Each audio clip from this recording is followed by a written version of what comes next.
Oh, I've been wanting to watch this video the entire week, and I saved it specifically for this very weekend. Apparently, this man right here actually tried classic World of Warcraft without prior attachments, without nostalgia, just went in and actually played the game for what it's worth. Now, I'm very interested in hearing what he has to say, but let's wait and see it for ourselves. I bet it's going to be good. I haven't watched any of this yet. Back in 2013, an infamous moment occurred at that year's BlizzCon, when at a World of Warcraft developer Q&A, a young, passionate fan asked devs if they'd ever be willing to release legacy servers of older expansions, and Blizzard responded by saying, You think you do, "No." but you don't. And by the way, you don't want to do that either. You think you do, but you don't. Now, as Damn. blunt and That was such an arrogant response. Holy... And you know what was the cherry on top? That this man right here actually was the one announcing vanilla coming back into the game. It was perfect. Oh, man. I mean, he actually had to announce vanilla coming back into Battle.net, and oh, it was glorious. And he pretended like it was the best thing in the entire world, even though he was against it like a couple of years back. It was so cringe. rude as this guy's remark was, I can kind of understand where he was coming from, because it is true oftentimes people look back on early gaming experiences with nostalgia and can't quite judge honestly how good or bad those experiences were. Blizzard clearly thought that earlier iterations of WoW were not as good as fans remembered, and the only reason anyone would want to go back and play them would be for nostalgia. So that was your answer: no classic versions of World of Warcraft. But, of course, shortly after this, a private vanilla WoW server got insanely popular, and when Blizzard saw there was tons of money to be made, they released their own version of Classic not long after. But that's my Blizzard. Has given me a very cool opportunity today. See, I had somehow gone my entire life without playing any Warcraft games until a few months back when I played through Warcraft 3 for my YouTube channel. Now, Such a goated I am game. Obsessed with Warcraft and cannot stop thinking about it. This is such an amazing universe with an amazing story. Naturally. Oh God, don't tell him. Oh, please don't tell him. Don't tell him what happens. Don't tell him that the future is grim. There's nothing there, brother. You played through the good parts. You don't want to advance any further. Believe me, I've tried. I know the pain.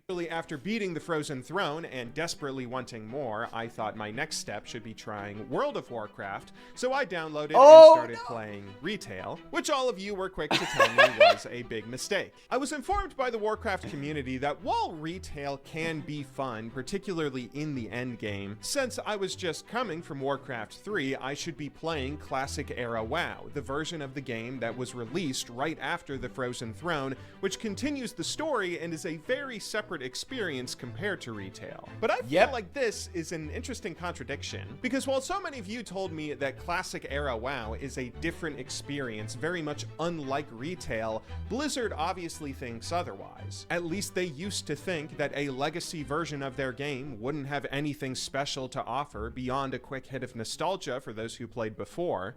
Blizzard don't think about anything but money. If it's not quick cash, then Blizzard won't do it. Now, at the time, they didn't think that Classic can, I guess, give them that much money, but since they saw the reception for Nostalias, however you pronounce the name of the server, that's when they immediately went in the offensive. And now, they are doing the exact same thing with Turtle WoW and Classic Plus. You're gonna see, they are going to announce Classic Plus this very year. I think at the end of the year, they're supposed to announce it. And they only did that because they saw Turtle WoW pulling insane number. It's, oh my god, and that's why they acted. It's so dumb. Blizzard only acts on sure bets. They never take risks anymore. Like, never. Enough, tons of WoW fans today seem to agree with that old infamous quote, where on community forums everyone seems to say newer players picking up WoW should just go play retail because Classic doesn't have anything to offer if you didn't play it back in the day. It's only for nostalgia, and without nostalgia, it's just a 2004 game with 2004 graphics. Well, I have no nostalgia for any version of WoW. I played through Warcraft. Bro, how can you say that after seeing so many people playing Classic? This message was from 1 year ago, too. It's the dumbest thing I've ever heard in my life. The nostalgia argument died the moment Classic was re-released. It died there.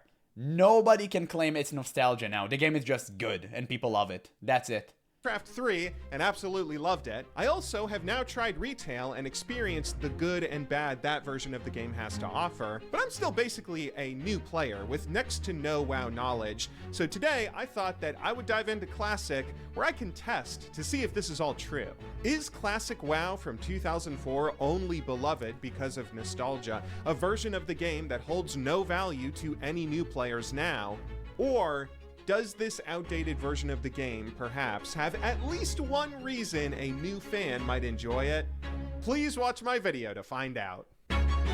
We're starting. It's time. Upon installing Classic, I'm first greeted with that original 2004 launch cinematic.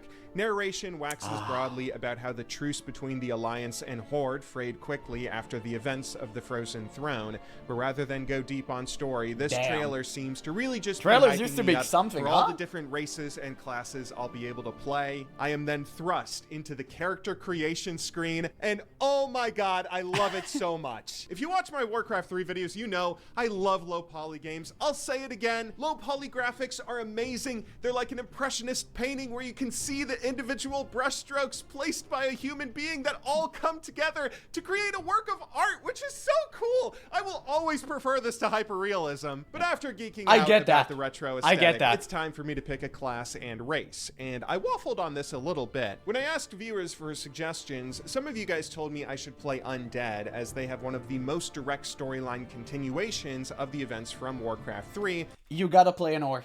That's the law. It is what it is. I'm sorry. You have no other option. If you play anything but orc, I'm entitled to disrespect you.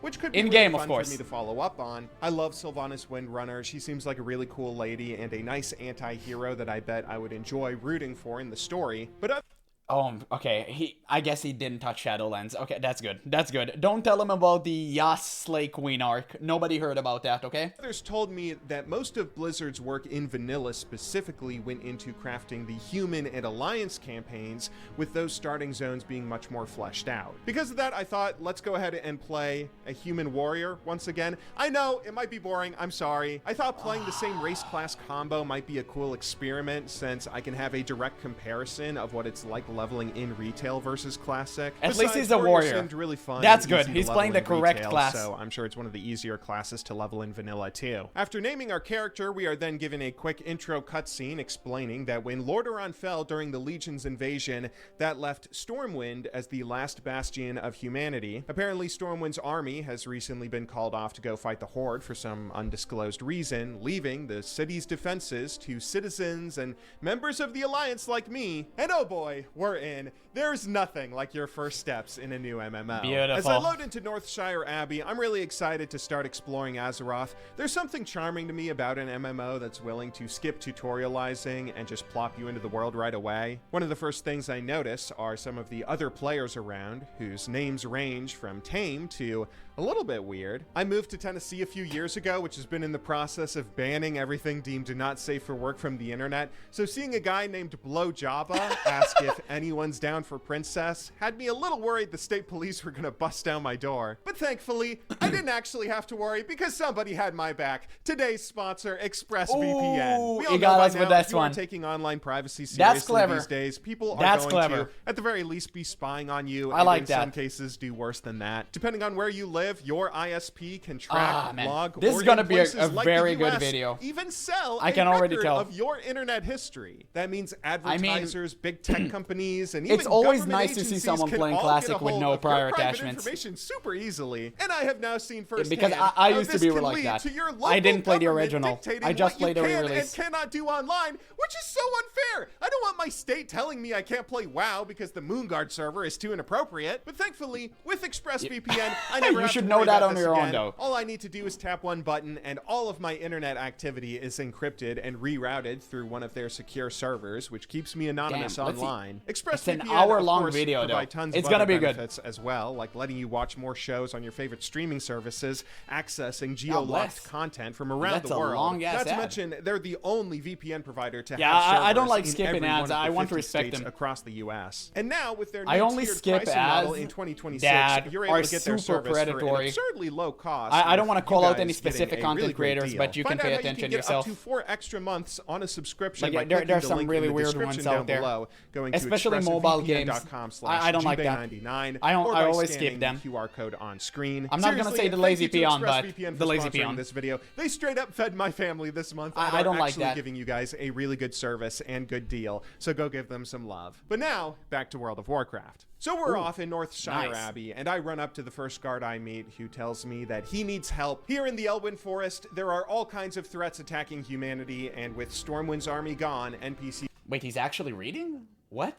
What is he doing? Oh my god. He's playing the game wrong. are going to be handing out kill quests to every traveler. WoW they players come do not across. read. But I'm eager to help, so he sends me to some officer who tells me to go slay 10 kobold vermin in the nearby woods. I go off and start fighting the creatures, and this is the moment I'm introduced to combat in Classic, which blows my mind in an embarrassing way. So I'm obviously just level 1 with only one ability going up to fight these mobs, right? But I'd still assume that it'll be relatively easy to take these guys down. Except mobs in this game deal damage. When I fight something, it can take down half my health bar, meaning if I don't pay attention and take the time to heal up between instances, I could easily see myself getting killed. Thankfully, it's easy to pay attention, with abilities and auto attacks going off slow enough that little trades are super simple to understand. I notice how little damage my auto attack normally does compared to my one ability, Heroic Strike, making that feel impactful when I use it. Not to mention, I see my autos can crit, giving big extra damage on auto attacks when that happens. And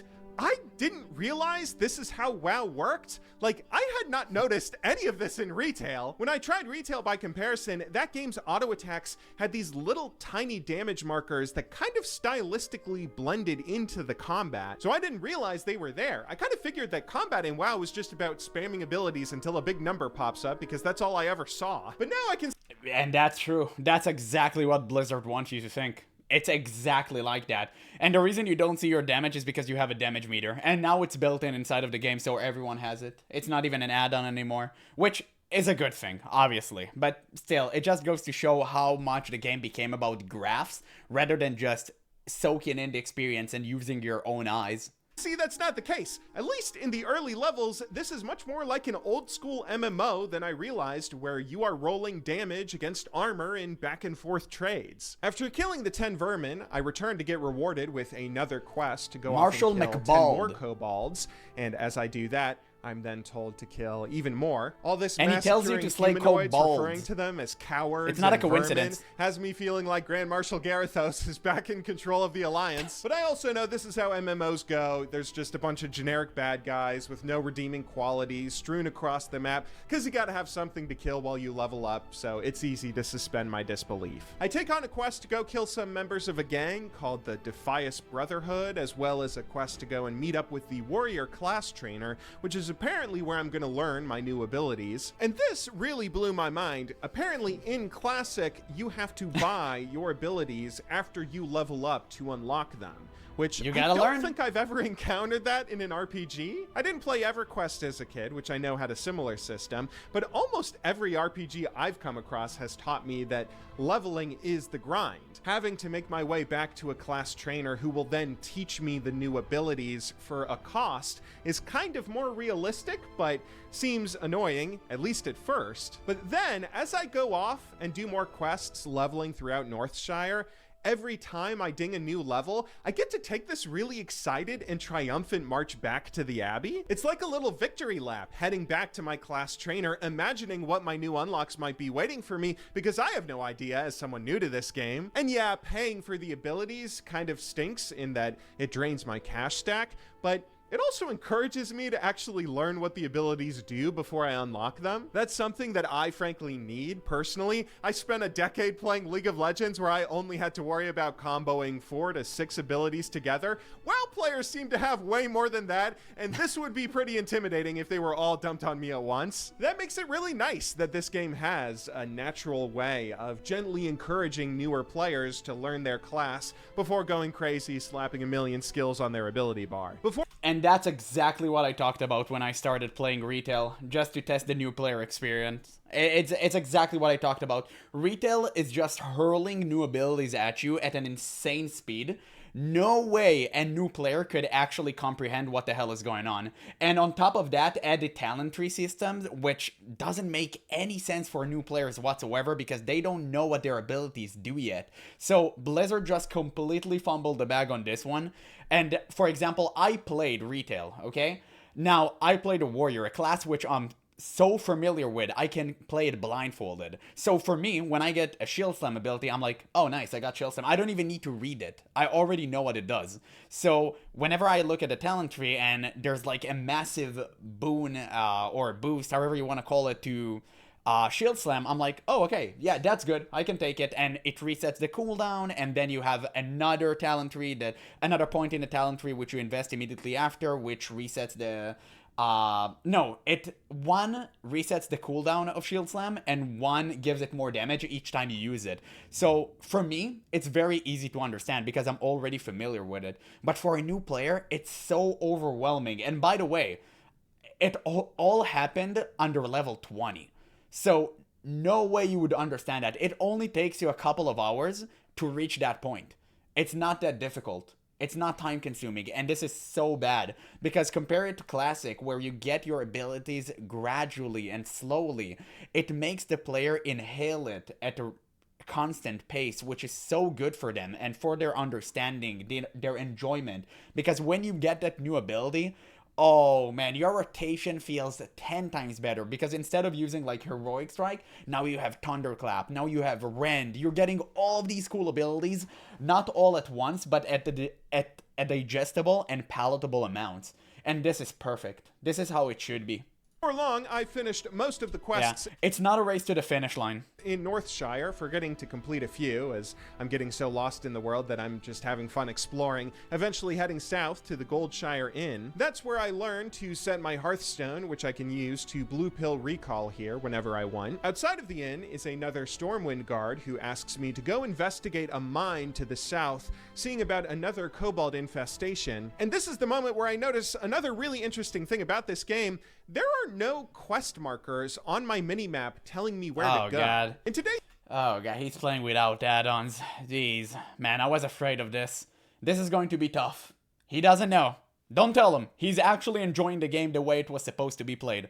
Don't tell him. This day and age, it's pretty rare to find this, but it's also really cool. I have to treat this NPC quest like it's a real human interaction, where this guy is telling me to go to a place that I've never been, so he has to give me real directions. Head south and look for the mine between the Stonefield and McClure homesteads. My minimap has a fog of war on it, so I can't just use that to figure out where to go. I actually have to head in the cardinal direction south and pay attention to the landscape, scanning the horizon until I find one of the farms and eventually the mine between them. It's a really cool way to force me to explore the world and become familiar with my surroundings, which I'm gonna love the more and more I run into this. Upon approaching the mine, though, I have two quests to do here. The marshal wants me to head inside and investigate, but another NPC has also given me a quest to kill kobolds until I gather 10 gold dust, where he'll give me a bag of marbles as a reward. So I go around and start killing some kobolds outside the mine, but they're oddly tough to take down, which caught me off guard. I don't think I ever came close to dying to a quest mob in retail WoW, no matter how many I was fighting at once. No, you can literally pull like 6 to 7 to 8 mobs at a time and only right-click them and you'll do fine. That's what I do with my warrior. I actually have done a test for that. That being said, my warrior basic attacks are stronger than usual because I have like Devastate passive. But at the same time, it doesn't really matter. The fact that you can even take more than 2 monsters at a time is just crazy if you come from Classic. So it's a stark contrast to find that if I ever pull more than 1 mob at a time here, I get close to dying. It actually starts to worry me. If I can't fight more than one enemy, how am I going to get into this mine? I can kill some of the guys outside for the gold dust, but it's going to be tough to go inside and explore with so many packed so tightly together in narrow tunnels. I keep on running in and accidentally pulling 3 mobs at once, then having to sprint away. I genuinely start getting a little frustrated since I'm maybe only 20 minutes into playing Classic, and I'm already running into a brick wall that I don't know how to get over. But Party that's when with it someone. happens. Meet new friends. There it is. Absolute cinema. The classic Another experience. player, some mage named Zawatsky, shows up and invites me to a group. I join Beautiful. it, and he just starts helping me. Beautiful. I love World of Warcraft. Oh, oh god.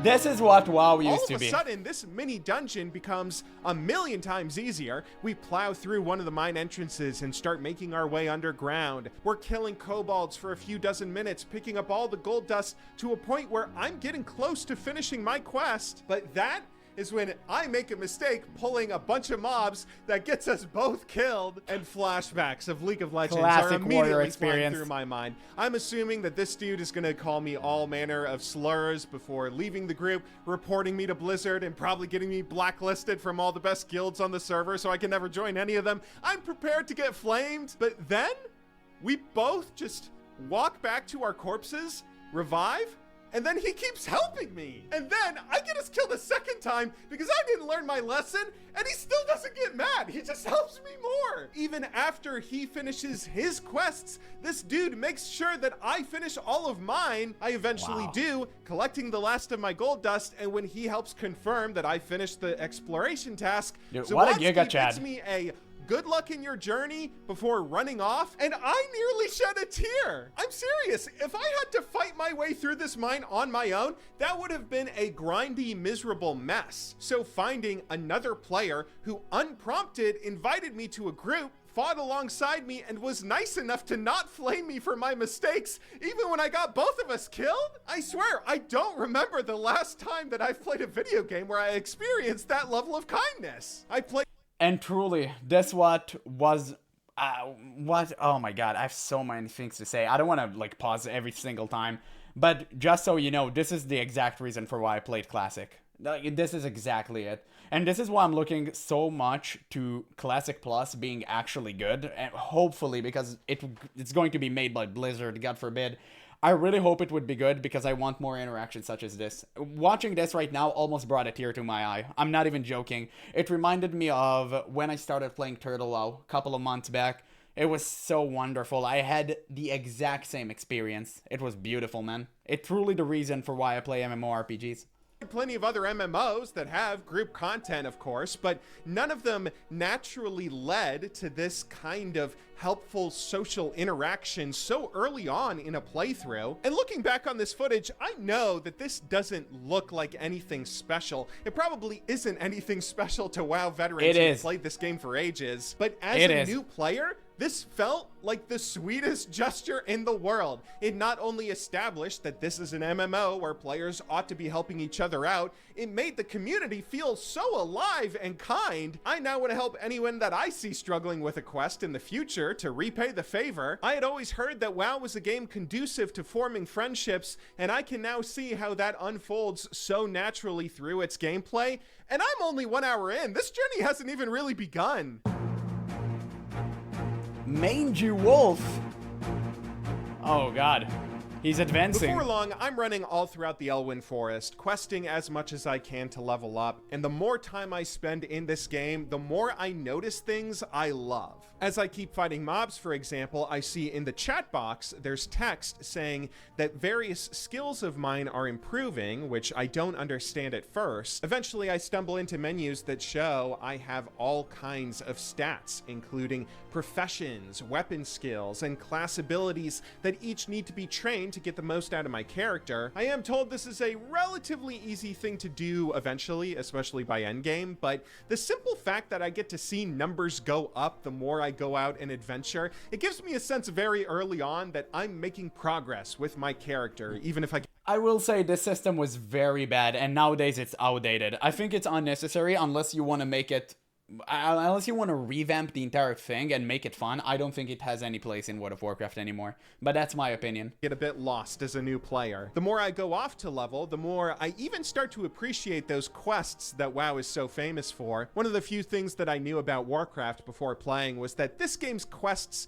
aren't really quests. They're much more like tasks, telling me to just go kill 10 of a certain type of monster or to head to some area to deliver a package. They're repetitive, they don't really have much problem solving. It's just a lot of grinding for the most part. But the more I kept running into these quests, the more I noticed something really cool. Every time I picked up a new one, it almost always took me to a new area that I didn't know. Sometimes I'd be told to go deliver a package to a city I hadn't discovered. Other times I'd just be told to go kill mobs in a part of the forest I hadn't been. But every new quest seemed to always result in me clearing out more and more of the fog of war on my map. This, coupled with the fact that there was no quest marker to guide me, meant that I had to actually navigate the world by looking at the landscape. It made questing really fun. Each quest I picked up felt like a real adventure, sending me off to go explore the wide open world as much as anything else. And even though the world was so big, the fact that I was introduced to it in these small steps eventually left me feeling like I knew my way around. But get this, not only was this huge map slowly introduced to me in this way that made it feel expansive and ripe for exploration, I was also kept in one region long enough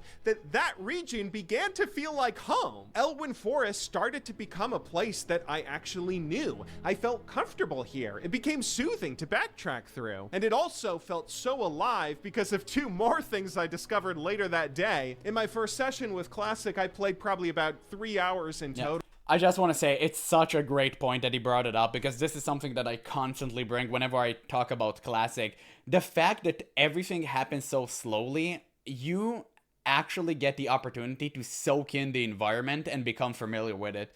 Like the halls of Stormwind and the tents of Orgrimmar, all of these places that you constantly go through over and over again, eventually they feel like home. And that's true to this very day. I love that. It was such a fantastic point that he brought up there. Before I had to log off and go do some real life things, but because I'm such a gaming addict, I was logging back on later that night to play more, and that's when I saw this game has a day-night cycle. Seeing the beautiful orange and gold good old hues days cast across the Elwyn Forest that had just been so bright green prior midday, it was amazing. A day-night cycle goes so far in making the world feel alive, like a living, persistent thing. But that's not all. This is also when I learned about the rested XP mechanic. In WoW, when you log off, if you are in a safe area like a major city or an inn, your character will then become rested while you're gone, which means that when you log back in again later, you'll have a slight XP boost that scales. The longer you let your character rest, the longer the boost will last. Which, oh my god, I don't know if I can accurately describe how cool this is for a new player. This isn't cool because it's an XP boost, let me be clear about that. This is cool because it's a mechanic that treats the world like it is a real living, breathing thing. It's as though even if I'm not logged on, the day in Azeroth will still turn to night. My character will still be there, he'll just be resting. I mean, this is genius. Not only does this mechanic make the world feel alive, but it's also like a reverse daily quest. It's a reward I'm given for taking a break from the game. How neat is that? As I continue leveling, I keep picking up on more and more details of this game I enjoy, like hearing Classic mobs don't scale to your level. That makes leveling up feel like it actually matters because mobs you were fighting before become easier to take down, and enemies that might have blocked regions you wanted to explore no longer feel like threats. Thank you. Thank you. Oh my god. Dude, I'm so tired of arguing with fools in my comment section about why level scaling is terrible in MMORPGs. Man, I had enough of it. Like, I truly had enough of it. It feels like I'm arguing with Boglamites. Guys, if you cannot grasp why level scaling is detrimental for an MMORPG, please don't play them, okay? Just stop. Just literally stop. You need to understand that when you introduce level scaling, immersion jumps out the window. That's the real problem I also have with Guild Wars 2, is that leveling doesn't matter. Like, nobody cares. There are some instances which I agree. You need to do level scaling because it's like, you have to bite the bullet. It's for the greater good. But 90% of the times when we're talking about open world, it's unnecessary. Just build a nice, coherent path for players to go through. And it can have multiple ways, but make it good, okay? Now, I know it's a problem, and the easiest solution is to slap level scaling on everything, but if you go this route, you're losing a lot of players, in my opinion at least. That's one of the things I didn't love. No, you know what? Screw you. In everyone's opinion, I don't care. If you like level scaling, you're not a true MMORPG player. I said it. I said it. Feel free to roast me. I do not care. About retail, enemy mobs scaling to my level just doesn't make sense to me in an MMO. This whole genre is about the power fantasy of a character becoming stronger, and it doesn't feel like I'm becoming stronger if everything I'm fighting gets stronger too. Absolutely. Speaking of retail, I guess I should probably also say that, maybe some of the stuff I'm mentioning here is in retail as well. Like rested XP and a day-night cycle. I am now remembering seeing similar stuff in that game that I might have just missed the way that I missed those auto attacks. But I think the difference is that retail went by so quickly and felt so busy that I never had the time to experience any of it. I never stayed in one spot long enough to notice a day-night cycle. Leveling up was so fast that rested XP wouldn't really feel impactful. The game just ushered me from one area to the next so fast I never got my bearings on where everything was, and no area of the world ever truly felt like home. What do you know?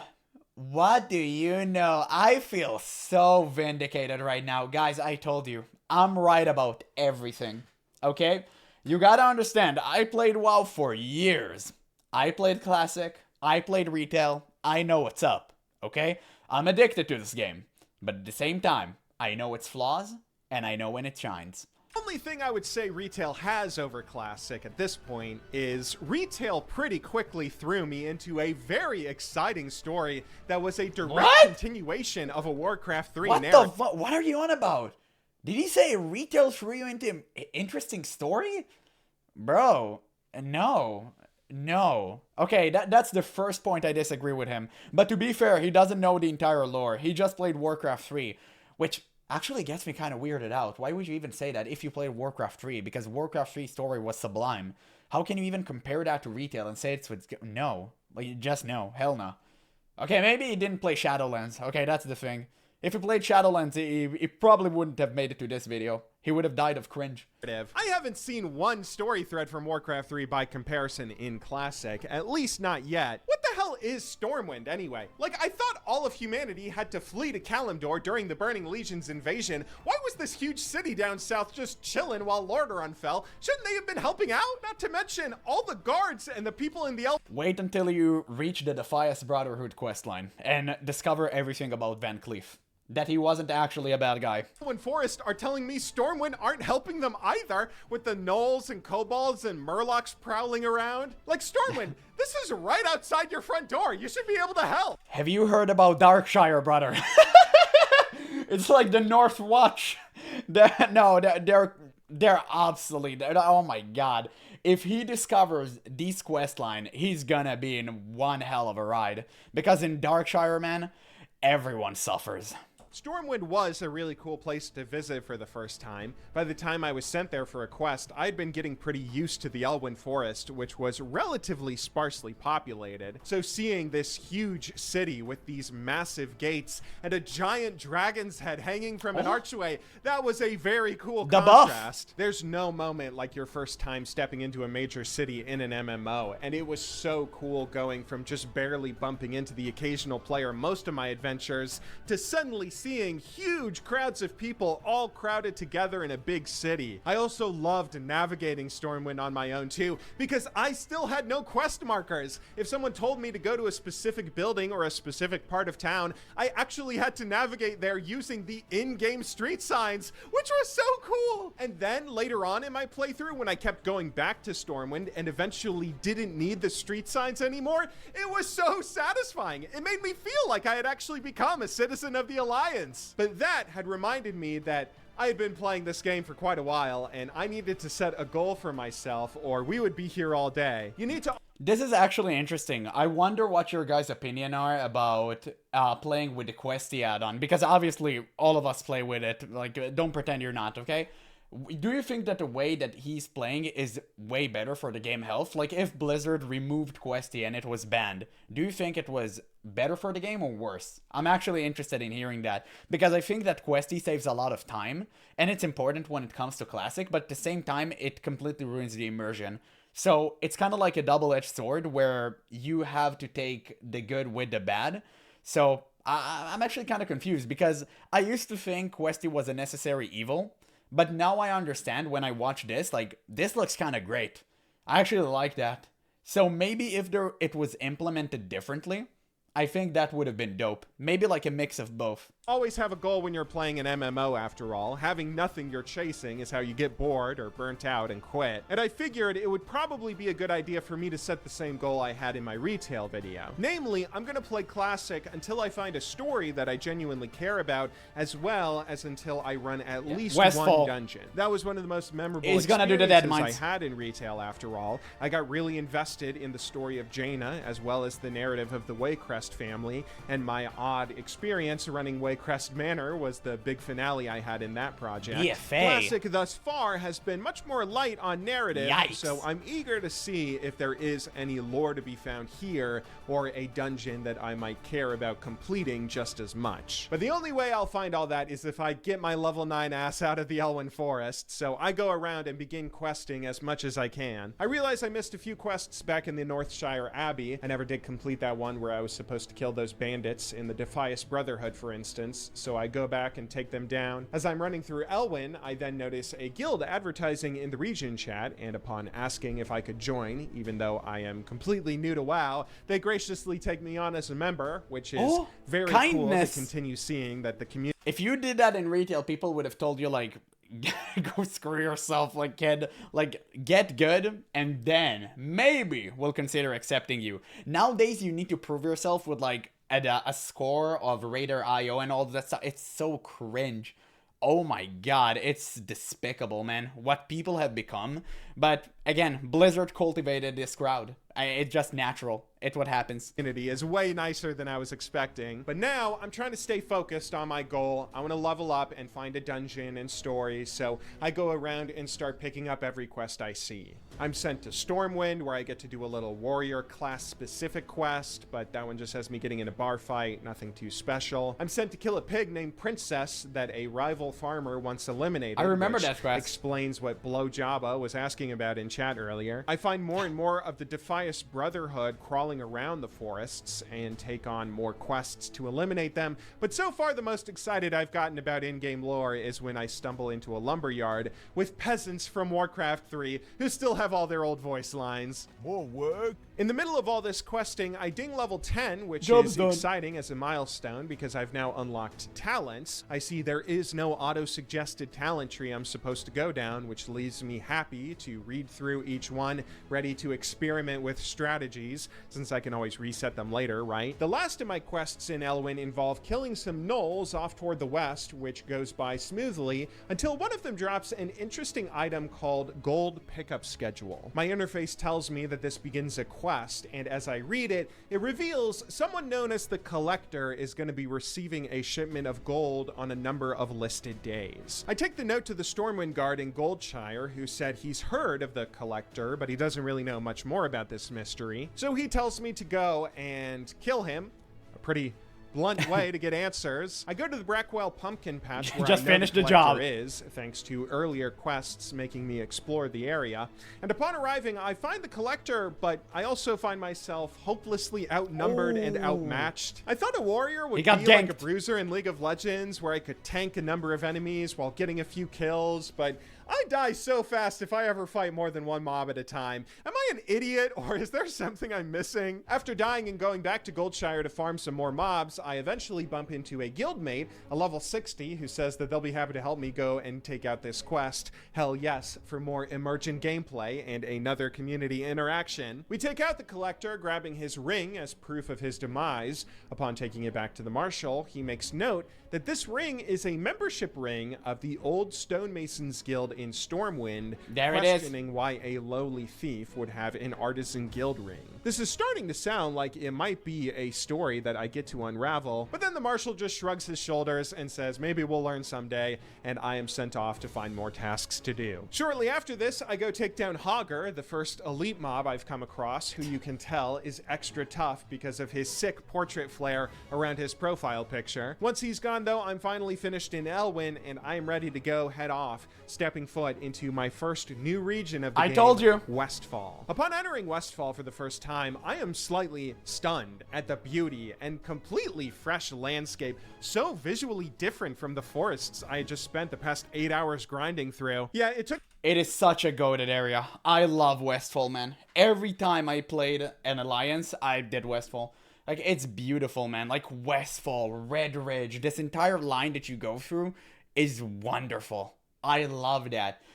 You can claim it's kind of better than the Barrens, but damn, I really love the Barrens. Maybe it's because I'm a Horde main at heart, but Westfall, it's a goated area, man. I love it. Took me 8 hours to get level 11. I am sure Yeah, also the Dead Mine's one of my favorite dungeons. that is woefully inefficient, but I'm just having so much fun exploring this beautiful landscape. I'm getting a little bit distracted. I don't even care. I come across two farmers who are being driven from their homes because apparently Westfall isn't a great place to be at the moment. As I explore, I come to meet the People's Militia, a ragtag band of human survivors who are trying to fight off the gangs that have taken over the land, as apparently the Stormwind monarchy has abandoned them. Okay, what? This is 2 regions now that I have to help because Stormwind isn't bothering to give assistance. What's going on with them?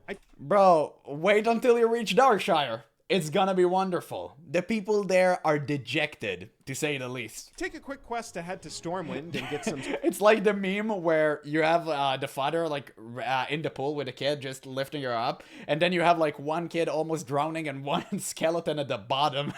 The skeleton at the bottom is Darkshire. Supplies from a shop for the war effort, which teaches me about the travel network of griffins in this game. Very different compared to getting my own griffin at level 10 in retail. I then learn more about how the Defias Brotherhood are mostly to blame for the civilian exodus from Westfall, and I'm eventually told to go off and kill a good number of bandits and their machines. Now, I spend a solid 3 hours leveling and questing across the hillsides, oftentimes running into other players I group up with, which always feels so fun to bump into these strangers and become brief friends until we part. I seriously cannot overstate how nice it is to be in a community that treats other players who are initially strangers with friendship rather than hostility. But by now, I'm actually getting a little bit invested in this story. The Defias Brotherhood have now shown up in 2 major areas. They clearly aren't just the typical run-of-the-mill bad guys I was expecting. There's got to be some kind of narrative reason why they're here. After a while, I go back to Gryan Stoutmantle, leader of the People's Militia, and he tells me that he has a job for me to infiltrate the gang. In Lakeshire, a city in the region east of Elwyn,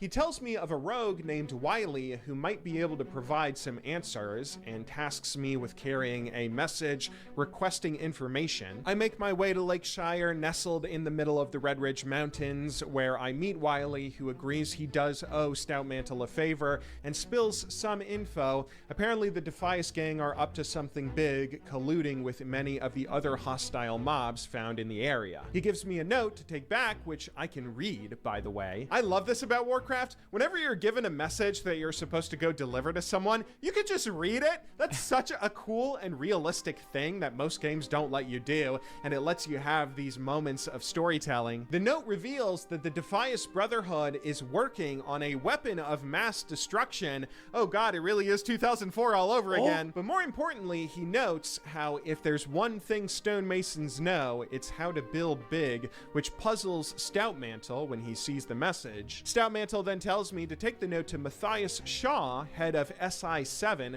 which I guess is Stormwind's version of MI6. I go into Stormwind and navigate the city streets until I find their headquarters, where I speak with Matthias, who finally lore dumps what's going on. Apparently a man named Edwin Van Cleef was once the head of the Stonemasons Guild. Van Cleef was responsible for rebuilding Stormwind after the Horde razed it to the ground in the First War. Yes. Which, okay, that might explain why they were too busy to help out Lordaeron. Matthias just says that Van Cleef and his men were apparently unhappy in how they were treated after they finished building the city, before then giving me a note to take back to the people's militia. It's not until I read that note that I learn the nobles of Stormwind racked up a debt and then refused to pay the stonemasons anything at all, leaving them broke and destitute thanks to the city's corrupt officials. Okay, that kind of makes me feel like maybe we should be on Van Cleef's side. Thank you. Thank you. Oh my god. Okay, so he understands. He knows now. Finally, the truth is out there. Guys, you cannot escape.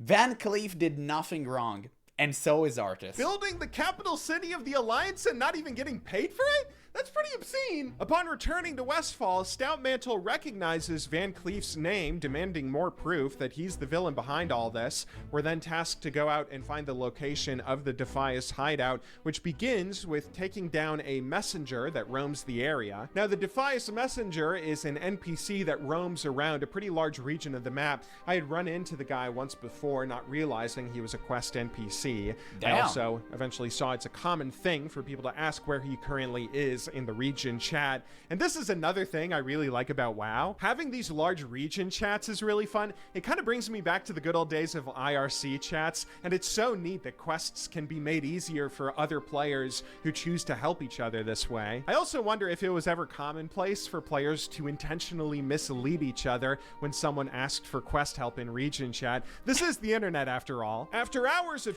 No, it was popular for people to mass report the dude who is trying to open the gates of Encourage so the automated system would ban them. It was hilarious, man. I remember that. That kind of caught me off guard. I did not expect that. It was wonderful.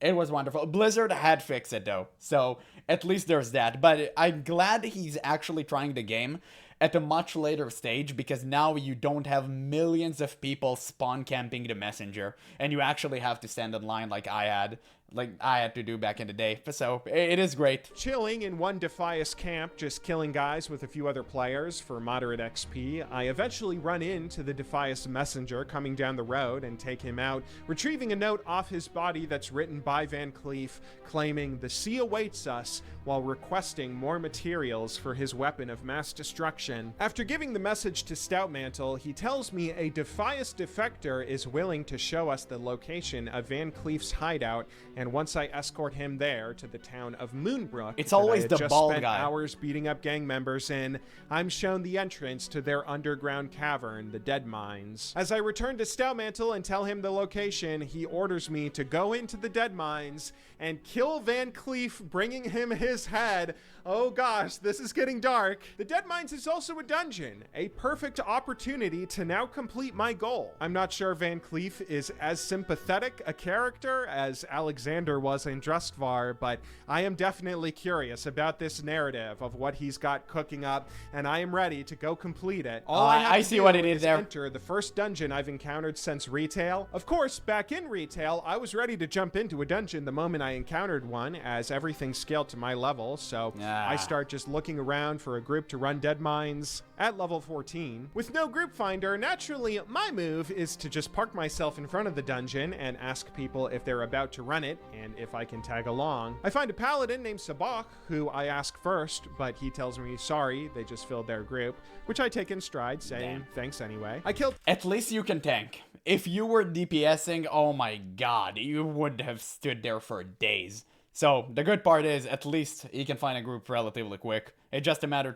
of finding a healer. time doing a few quests and leveling further until I find myself parked in front of the dungeon again, now level 15, asking another player if they'd be happy to take me through. This one says they were also looking for a group, but being a shy, nerdy shut-in, I have no confidence in trying to start a group of my own. It's at this moment when I notice a dwarf named Flinty struggling to take down some Defias in the distance. That's interesting. He doesn't know about the global chat and all of the chats in the area, so he's just doing it in /say in the normal one.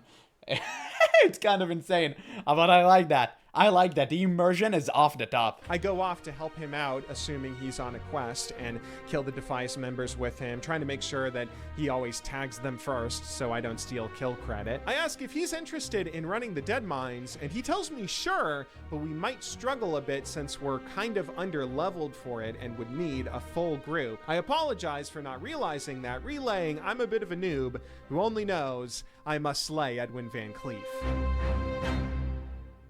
Yeah, I don't know why I didn't make the connection. Since mobs don't scale in this game, it makes sense dungeons wouldn't scale either, meaning I'm not going to be instantly ready to enter a dungeon the moment I encounter one. But now I'm excited. If I go out and start leveling more, I will not only be properly leveled to actually get invited to a group for Dead Mines, but I can also make the experience easier for my group by being more powerful myself. Rather than just hit the bare minimum recommended level of 16, I make it a personal goal to go out and try and hit level 20, then I will return to Moonbrook and venture into my first dungeon for real, so I get back to questing. Before long, I'm traveling through all 4 of the human starting zones: Elwyn, Westfall, Redridge, and eventually Duskwood, another very spooky region reminiscent of Justvar. And the one thing that I learn everywhere I go is Stormwind isn't helping anybody. Duskwood had been on their own, overrun by all kinds of spooky stuff, and we already know how little help Westfall and Elwyn have gotten. We eventually learn how many problems Redridge has too when the mayor of Lakeshire gives us a quest to go ask Stormwind for aid against the Blackrock orcs who are attacking. I would think that orcs, humanity's ancient foe, would be enough to get the Alliance off their asses, Blackrock and roll and everything, right? But no, this card basically tells me, yeah, we'll maybe ask the king about it and get back to you. What is going on? I kind of thought that Stormwind's army not being here to help was just a general reason for why this game is an MMO, like why all these town guards would be giving random players quests to go kill 10 kobolds. Now it's starting to feel like there's something actually happening. Why is Stormwind being so apathetic to their kingdom? Why didn't they pay the stonemasons when they built the whole city? I thought the Alliance were the good guys. Eventually, while running through... No. Nobody in World of Warcraft is the good guy, and that was the beauty of it. There were so many gray areas that actually made it feel like a good story. Nothing was really that, like, black and white. So that was the good part. We all enjoyed that. And it's so beautiful, man. I mean, it was so great. Obviously, you had, like, the villains, right? But most of the time, it was gray, and it was beautiful. Stormwind in search of quests that might give answers. I find one that tells me to go to Ironforge, the Dwarven capital city, and that's when I learn Stormwind has public transportation. I can travel this huge distance from Stormwind to Ironforge for free instead of using the expensive private Griffin travel network. 45 if copper. Sacrificing the farmers is what it takes to get public transportation, then inflation hit WoW hard. Taking the tram to Ironforge is when I make a really fun discovery, though. I've started to run out of quests that I'm the appropriate level to do in most of the human starting zones at this point, but I forgot there are other races who have their own starting zones that I can travel to as well. That's how I found myself venturing out from Ironforge into Dunmorrow and eventually Loch Modan, which, oh my god, this is so beautiful to trek through. This game has some truly breathtaking vistas. When I make it to Loch Modan, I get to see some great indirect world building, while all of the houses and buildings that I've come across so far, mostly in the human starting areas, are built like regular buildings that go up into the air. The Dwarven buildings, by comparison, are built down into the ground. That is such a neat little detail that I had to mention it. Getting to explore these new zones with a new race is super fun and makes any frustration I was feeling running out of quests fly right out the door. And also, whenever you open a new character, you can choose a different race, and it would feel completely different. Not only because the starting zone is different in terms of questing, but because it looks completely different, and that's wonderful. I remember opening my first Night Elf, and walking through Teledrisil was such a fantastic experience, because you go from these pretty regular looking areas to like massive tree and treants going around and like chicks on panthers. Dude, that was dope. And I don't know how to call this structure, you know, like those giant structures that are circles, they're so great. Like the dome-shaped buildings, they were beautiful, man, and they were huge. Where Tyrande is, amazing, like truly incredible, and it was so fantastic to experience all of it. And I'm doing tons more, killing more kobolds, rescuing lost miner gear, and eventually stumbling into Bingles, who is about to become the bane of my existence. See, this gnome has a little quest where I'm meant to go to an island in the center of the loch where a group of trogs had stolen some of his equipment after he crash landed. My quest helper tells me that I should be able to do this quest at my level, but I swear, Every time I go and try to get any one of his supplies from the island, I cannot for the life of me not die. These trogs always come at me in a group of at least 2, and they always That's how tell they me roll. if I'm actually the level I'm supposed to be to do this quest, I am either the worst warrior in existence, or this quest is just annoyingly hard to do. After a while, I give up, heading back to the human area, since I am now level 17, which is past the minimum for dead mines. As I wander back into Westfall, I bump into another level 17 warrior who asks me if I want to run dead mines with him. I quickly say yes, but then he said that he was joining another group who apparently only have room for one level 17 warrior. It's okay. It's okay. I stay calm and politely let the man go off to accomplish his dungeon, even though I am very jealous. I want it to be level 20 anyway, though, to not hinder my group. And there are still some higher level quests in Westfall, Red Ridge, and the Dwarven areas I can knock out. I head back to Loch Modan and get killed by trogs a few more times trying to do Bingle's stupid quest. I then head over to Red Ridge, where I farm some ingredients for a cooking recipe, which, I'll be honest, I don't totally know how professions work in this game at this point in my playthrough. That's just another fun system I'll get to discover later on. After dinging level 18, I head back to Bingle's to try the trogs once more. Yeah, I always thought that professions in Classic were a bit obscure. They definitely should have made it a bit more clear. But to be fair, I don't think any game does profession good. I think most MMOs kind of fumble on that. They should make it like clearer, and they should make it like one. I hate the fact that you can take multiple profession. I never like that.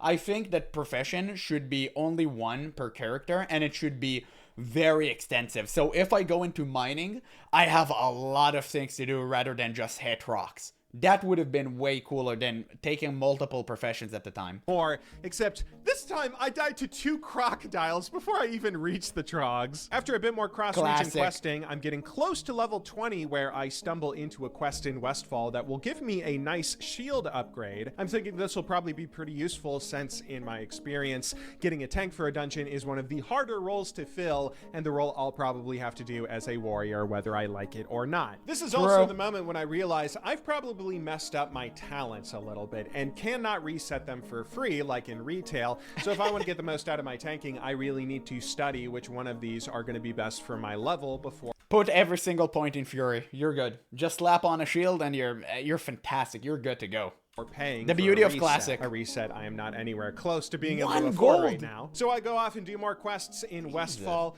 and God, this game is so beautiful. I seriously cannot get over how nice the landscape looks in some of these moments. I'm almost sad when I get that shield upgrade, as it means I've knocked out the last of the quests in this region and will need to go finish my leveling experience elsewhere. After dinging 19 in Red Ridge, the 4th try proves to be the charm, as I am now definitely over-leveled enough that the game finally lets me finish stupid Bingle's quest, which still takes an hour, all for a reward that isn't even better than what I already had by the looks of it. Or maybe it is. I actually don't know what I should be looking for in my gear. Like, is armor important? I assume that would be for a tank, right? But what does agility and intellect do by comparison? Is that worth the trade-off? I don't know. It's kind of fun having no idea what the answer is since I'm such a noob. It doesn't matter. I choose to vendor most of my items from this and many other quests, which finally gives me 1 full gold, which I immediately use to go reset. Damn, he sold the wool cloth. Oh my god. He doesn't know about first aid, and it's so detrimental. It's so important for a warrior. Jesus, man, that's crazy to see. But I'm glad that he's actually playing the game with 0 prior knowledge. It's just so nice to see like a new player and how they think. It's beautiful. I love that. My talents at the warrior trainer. I want to have a real strategy here since I likely won't be able to afford another reset for a while. The tank tree doesn't seem to be that good, at least for some of those early talents that I can get. So I think instead, maybe I should go all the way into Fury? Is that a bad idea? Demoralizing Shout. Nah, he definitely checked that online. No way that a new player would know that.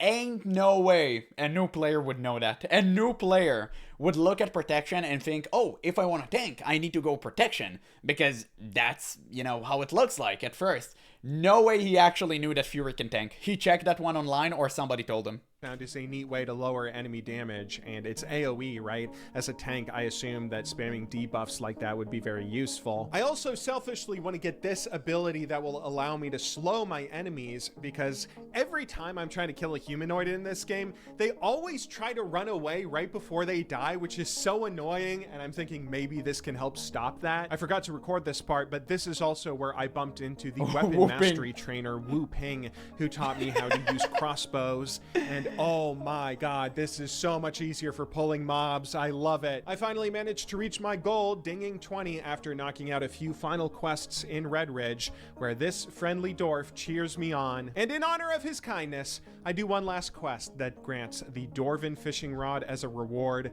which is just a gun. God, I love the humor in this game. But that's it. I have level 20. I have my shield upgrade. I have my talents. And all of that together means I should be ready to go and tank a Deadmines run. It is time to finish the story of the Defias Brotherhood. The first thing I need to do to run this dungeon, of course, is find a group. And finding a group is one of the things that Blizzard specifically cited as a reason why WoW players don't actually want Classic. Remember when you had to, like, spam cities and say, need a tank, need a tank, need a tank during the Burning Crusade days? You don't remember that. Because now you just push a button that says go to the dungeon. And it completely butchered the game experience. Oh my god, what a fool of a statement. Oh, that's so cringe to hear in retrospect. Because you know that every single thing he said was a lie. I'm a tank, so I shouldn't have that problem. I start my search by using my tried and true method of posting up in front of the dungeon, harassing anyone that looks like they might be about to run it. But as I don't see many faces, I eventually have to get over some social anxiety and use the region chat instead. So he knows about that. I see some other players are also looking for a group, even though they are not fully drunk yet, which gives me the idea that I should go ahead and just start a group of my own. With me tanking and DPS always easy to find, the toughest part is naturally going to be finding a healer. But that's when I see someone in chat named... No, tank is the most difficult role to find. You can pretty much easily find a healer, but you can almost never find a tank. Nobody want to play a tank, and that's why I'm so glad that I'm a tank main in every single MMORPG. I just love it. Tank girl who says that she can heal a Deadmines run. Naturally, seeing a girl in chat makes a few players freak out. I'll go ahead and blur the usernames for anonymity. We were all cringe once before. I hop on the chance to start a group, though, by inviting Tank Girl to heal with another player willing to DPS. Once we have a group of 3, finding the final 2 DPS players proves to be easy, and we are about to run the dungeon when one player points out that Tank Girl doesn't actually have the abilities a paladin needs to heal at her low level. That's when she graciously volunteers to bow out, leaving us in search of a healer. Our other warrior says a priest in chat is one of his guildmates who can heal for us, and I should invite him, which it turns out it's Flinty, the dwarf that we saw earlier, who was going to run Deadmines with me even when I was so underleveled. It actually takes me a little while before I recognize it's the same guy, but when I do, I start freaking out at how awesome this is. And that's the beautiful part of Classic. I have such a nice story that I've told a couple of times, so I'm going to do it very quickly this time. I played with a friend all the way until, raiding. From level 1 to 60 and eventually raided together until unfortunately he quit, but I kept on playing. That being said, there was a guy that during our leveling session, we've met. It was, what did he play? He played a gnome mage, okay? And we met him, we teamed up for a quest once. I don't even remember when we first met him. And then throughout the entire Classic experience until we hit 60, we've seen him like 4 or 5 times. I remember one time we met in Teneris. It was beautiful, man. And every time we met each other, we just, we were so happy. We jumped with joy and glee, and it was fantastic. We cracked a few jokes, helped each other with the quest, and it was wonderful, man. He gave us water and food as appropriate to a mage. And that's it, man. I mean, just the experience alone, it sounds so insignificant, but believe me, the fact that I still remember it to this very day, it just goes to show how important these small interactions are. It was beautiful, man. I enjoyed it, and I'm glad he got to experience it for himself. I had never really been someone who enjoyed when games restrict my character to a specific server, but now I can see why that's kind of awesome. Since I'm on the same server as all these other players leveling together, the longer I play, the more I'll notice the same players leveling alongside me. And after a while, I almost can't help but start to develop friendships, rivals. It actually feels like a real online community in a persistent world. And that certainly makes me want to treat players that I know I'm going to see again a lot kinder compared to my other experiences with random solo queuing in the past. Maybe that's why everybody in Classic WoW is so nice. But I suppose the true test of how friendly everyone will be to each other is how our group responds to having a complete noob like me tanking their Deadmines run, because now it's time to go slay Edwin Van Cleef. As we crawl down into the Deadmines, I immediately start fighting mobs with my group, and almost instantly we start seeing loot. This is the first time that I've really encountered WoW's rolling system.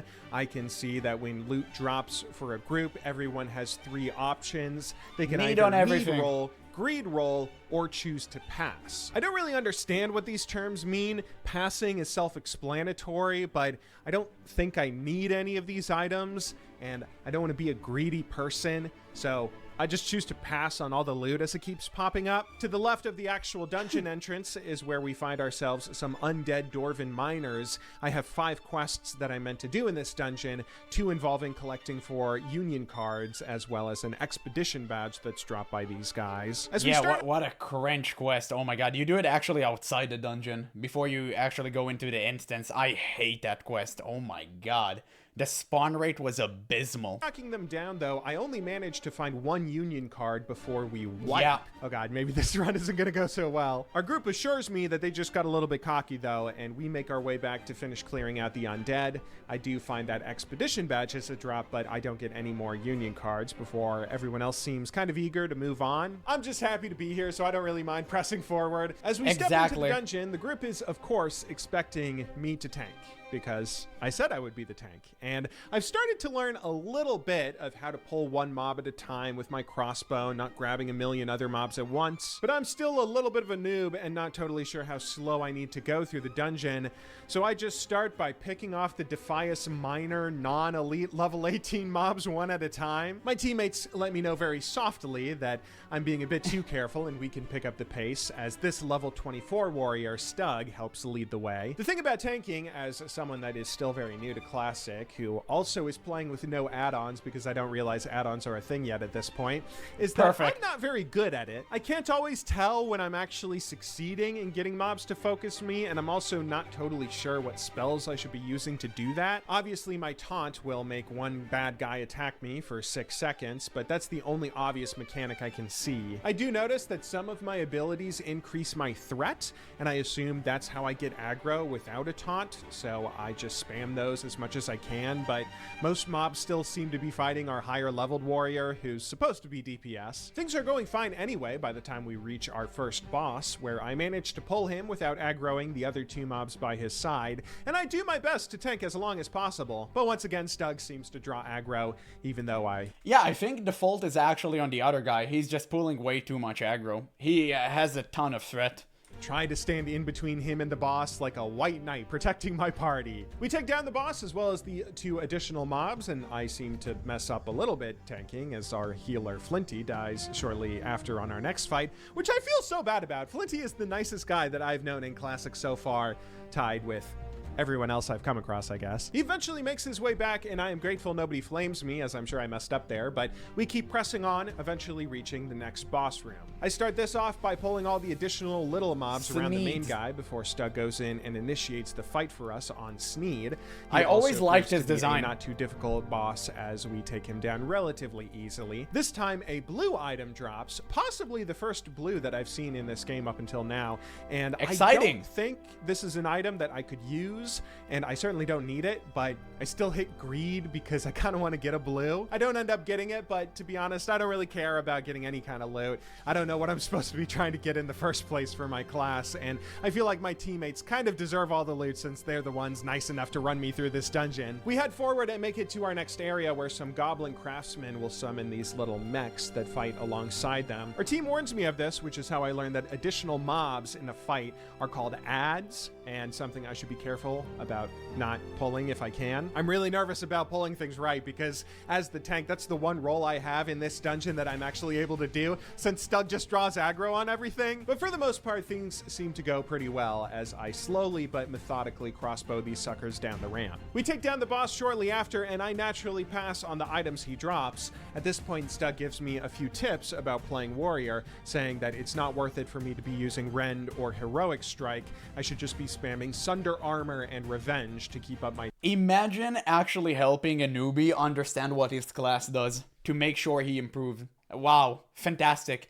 In retail, wow, if you don't know exactly what you're doing inside of a dungeon, you're getting kicked. 100%. Threat allowing me to keep aggro. I thank him for the tip because as a League player, my gut is telling me to take this comment as an insult, like, oh, you don't know your class clearly because you're playing it so wrong, but I actually do appreciate it. I don't know my class, and this info is very helpful. We press forward where we need to speed things up a little since a patrol has spawned behind us at the start of the dungeon and will catch up if I don't go quickly. We reach a locked door where I use a cannon to break through, aggroing a couple elite mobs that we then take down before walking up to see the weapon of mass destruction. Oh, there it is. In all those quests, a gigantic pirate ship overtooled with weapons in this huge underground cavern, which is so unbelievably cool. Like, I don't know if this is the sort of thing you're supposed to appreciate in WoW, but I loved the way this was all set up. I was feeling almost claustrophobic going through this dungeon so far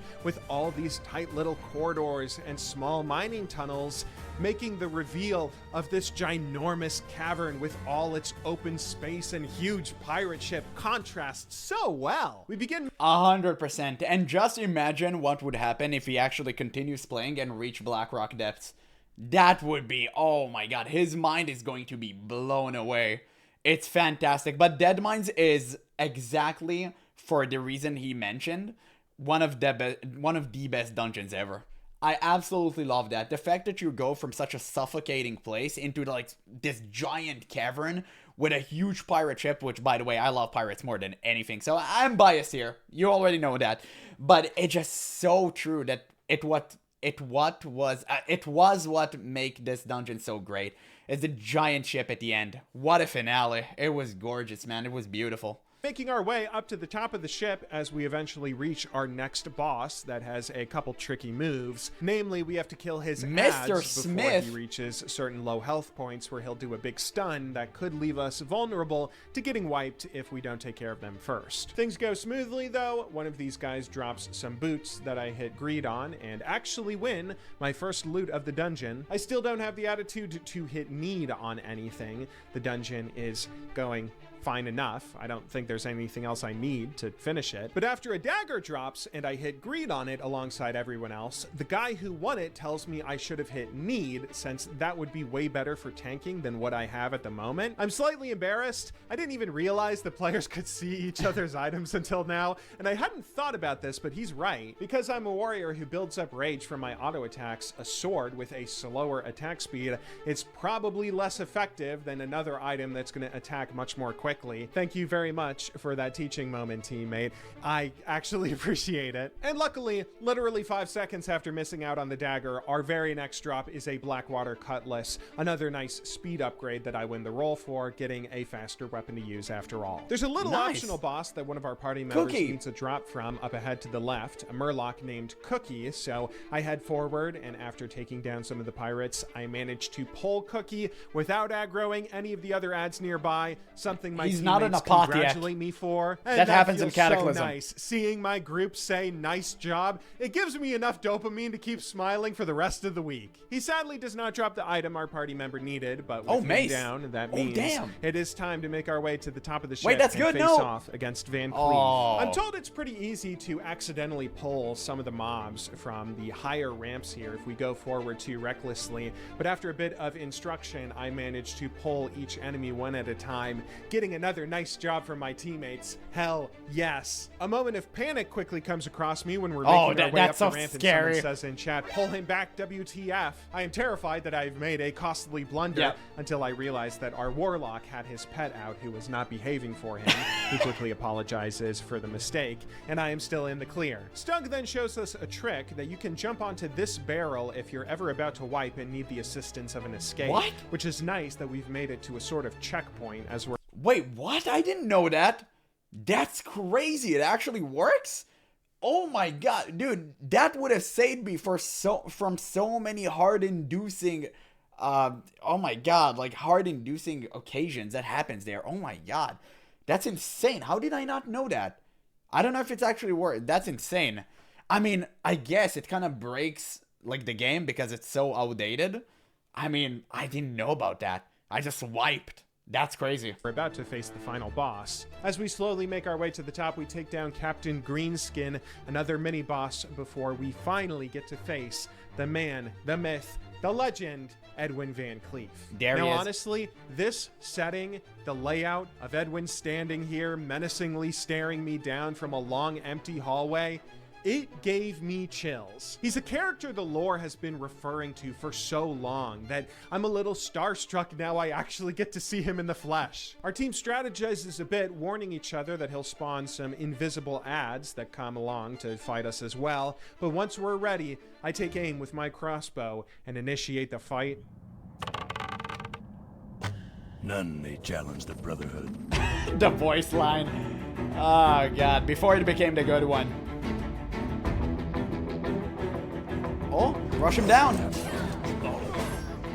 Honestly, these little voice lines that he gives are so cool to hear. I'm not sure any NPC that I have seen so far has had fully voiced dialogue mid-interaction like this, and it really lends to the story that this is a big moment. I kind of want to join Edwin too. I definitely empathize with him getting screwed over by the Stormwind nobles and want to team up, but then I remember that he's trying to use a weapon of mass destruction.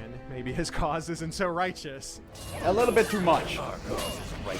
Edwin is pretty tough to take down, although we managed to do so, chopping off his head to bring back as proof. Gosh, Warcraft is a dark universe.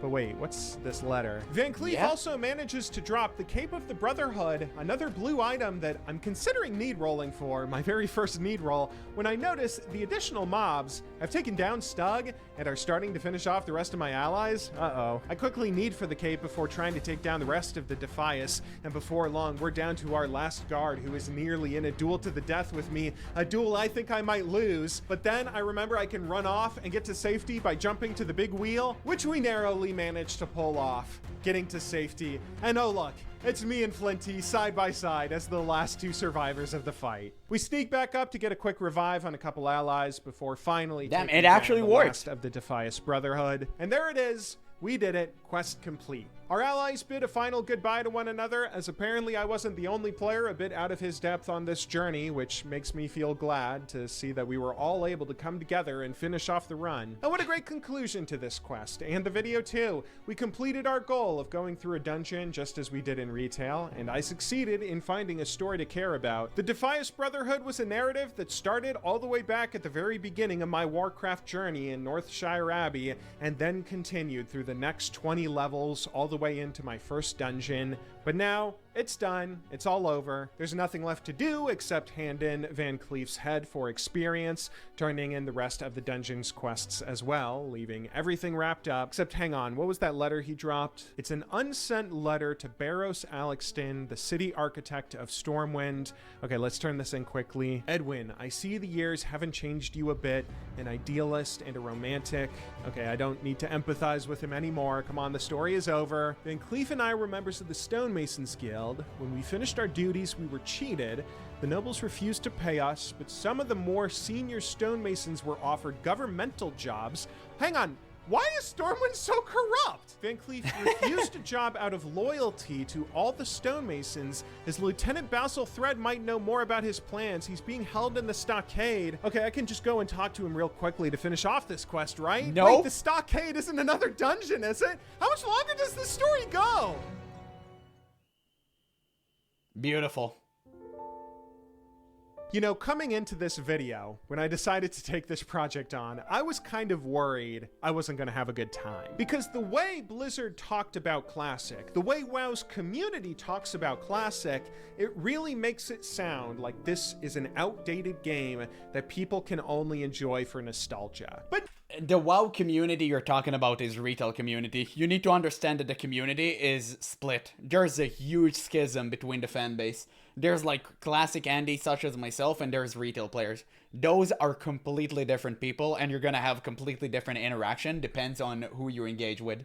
no, they're wrong. I don't know what else to say. They're just wrong. Even to a new player Of that course. has no nostalgia for it, this original version of World of Warcraft hooked me so unbelievably well. Who would have thunk that the people who are obsessed with some random villain feat are wrong? Wow. I wouldn't have guessed. Well, better than retail did, to be frank. Not only did it introduce me to the game, teaching me tons of complex mechanics in a super simple way that I actually understood, as well as introduce me to the world in a way that made this hugely expansive map feel like a second home filled with lore to uncover, but Classic also did something I hadn't ever experienced. It taught me why WoW is fun in the first place. When I would always ask friends in the past why they played WoW, people would always tell me the same thing: WoW has great PvE endgame content. And I never knew what that meant. Every MMO today has challenging and fun PvE content. That is not exclusive to WoW. And plenty of titles out there are really great throughout the entire game, not just at the end. What is it that keeps people playing World of Warcraft specifically? But I feel like Classic finally gave me an answer.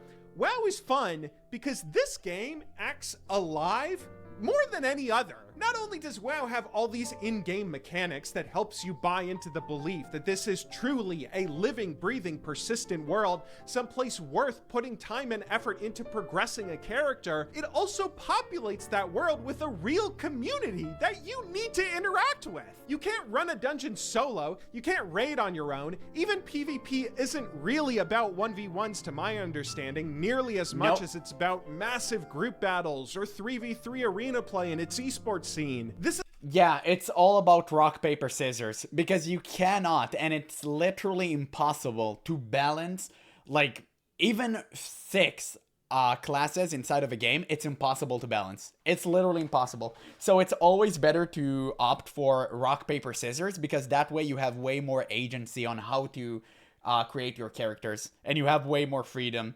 And also about the earlier point he made, it just goes to show how important it is to have delayed gratification. I think nowadays this term is lost because Blizzard just assumes everyone is this labubu crazed ADHD person that wants everything right now.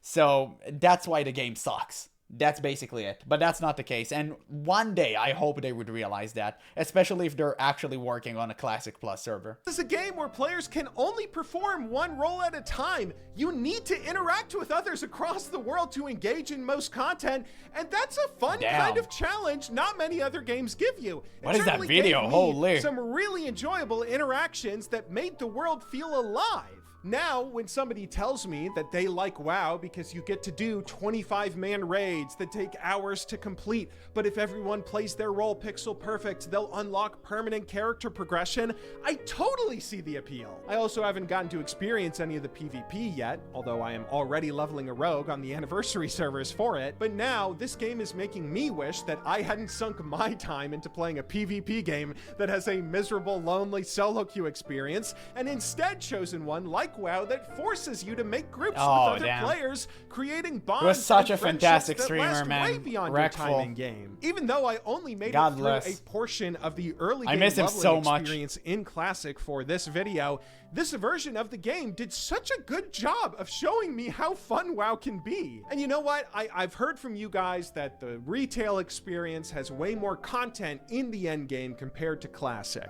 Retail has more raids, more dungeons, and way more ways to challenge yourself, whether you prefer PvE or PvP. It might just be a more challenging version of the game overall. That certainly might be true, but Classic is the version of WoW that sold me on this world hard enough that I might actually keep playing long enough to reach the end game. I don't know if I would have reached max level if I was just going through retail. Honestly, I would suggest anyone new to WoW who wants to get into the game today, you should start by leveling a character in Classic first. Exactly. Even if you want to go and play retail after, this version of the game is just such a better introduction. To be fair, the one thing that retail did well was story. It came out swinging right away with a great Warcraft 3 narrative I got to follow up on. That got me super psyched. That's my... No, dude. This is literally the one point I disagree with. I don't know how he says that. I really don't.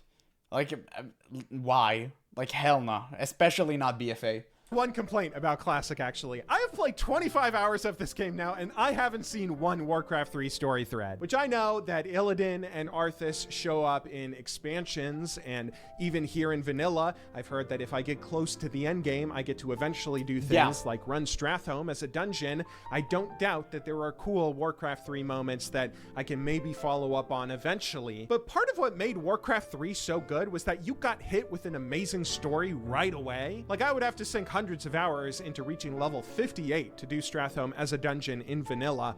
By comparison, the Calling of Stratholme is mission 6 in Reign of Chaos. You get right into a dramatic story immediately in that game. He's 100% right about that point, but here's the thing. World of Warcraft was about the world. That was the point of it. Chris Metzen said so himself. The lead character was never you. It was the world itself. So it just makes sense if you think of it that way, because when you reach to the higher levels, like he said, you see all the great lore parts and you get to see all the, oh, this is from Warcraft, especially when you reach Naxxramas and Kel'Thuzad literally escapes to Northrend, right? Through the portal. It was so cool. But until then, you just kind of get to soak up the world that you've seen so far, but you see it expanded because you see the Undercity. You see where the cinematic with Arthas in Warcraft 3 happened, in Frozen Throne, where he slay his own father. It was amazing, and I believe that you can even hear it if you're close enough to the throne. It's so beautiful. You get to see all of that for yourself, and once you understand and you have a certain grasp of the world, then you can go into the expansions, which are way more focused on the story. There's also something deeply depressing to me about the fact that Warcraft 3 was this game so well preserved in time that I could pick it up 23 years after release and experience its story the same way some kid did back in 2002 on launch. The fact that WoW keeps deleting its campaigns with every new expansion is so sad. I wish Blizzard just made Warcraft 4 anyway, so someone like me could experience the story of Warcraft. You and me both, brother. You and me both. Post Frozen Throne. I guess that's my complaint. That's a pretty big complaint, but it's the only one I have. I might have preferred Warcraft 4 in terms of storytelling, but as an MMO, Classic WoW is incredible. That's the thesis of my video. World of Warcraft is indeed a pretty good MMORPG after all. It's possible some features might drive me away eventually. I have heard that best in-slot items exist in this game, which is kind of sad, and apparently Blizzard will release new best in-slot content through expansions, invalidating players' older grinds. That kind of sounds infuriating, but even so, I've been hooked enough that I'm not stopping now. I gotta keep playing, at least to find out what happens with this story of the Defias Brotherhood and Stormwind. Let me know in the comments what kinds of videos you guys would like to see from me next. I would be happy to keep playing WoW and making more content on Classic, but I would also be happy to try other games that I've missed if you've enjoyed these first impression videos and you're starting to get sick of Warcraft. Shout out to all the channel. That was great. Okay, this is the end of the video. Wow, that 1.5 hour, oh my god, it just blew so fast by. It's crazy. It was such a great video. I'm gonna leave a link in the description. You guys obviously should watch it for yourself and give him a like. It was absolutely fantastic video. It's so... watching a new player come into Classic without any obstructions whatsoever revitalized me. It's wonderful, man. I love to see it because it makes me relive the old memories that I had with my friend when we played for the first time back in the day. It was my first time. It wasn't his because he was like an OG gamer of World of Warcraft and he played a ton of private servers. But it was my first time playing Classic and oh man, I miss it so much. It's so unfortunate that I can never have this again. When Wrath of the Lich King would re-release, I would most likely play it again. I didn't have time when it was re-released like a couple of years back. But now I do have it, so I really hope they would re-release Wrath of the Lich King, or just Classic Plus, to be honest, because I'm dying to play that. But it's so good. It is so good. I love this video so much, man. Every single point that he brought up is so true and relevant to this very day. It truly what makes Classic feel so good. And now people, I think, understand my point a little bit better. When I say that Classic is better than Retail, it was never about the difficult content, because yes, Retail has way more engaging endgame, 100%, nobody's going to argue otherwise, but the leveling in Classic was so fun that it just takes a crown for me. I honestly can't play Retail just for the sake of raids. Yes, they're good, they're fun, but it's not everything for me. I love the experience, I love the immersion, I love talking with people, I love everything. The slow grind, the delayed gratification, reaching that level, seeing that level up, it actually meant something. It felt something, it felt so good. But I don't want to drag this video for like 2 hours, so I'm gonna call it here. It was such a fantastic video. I'm so glad I saved it for the weekend when I actually have time to just fully be immersed in it. It was wonderful, man. I enjoyed it thoroughly.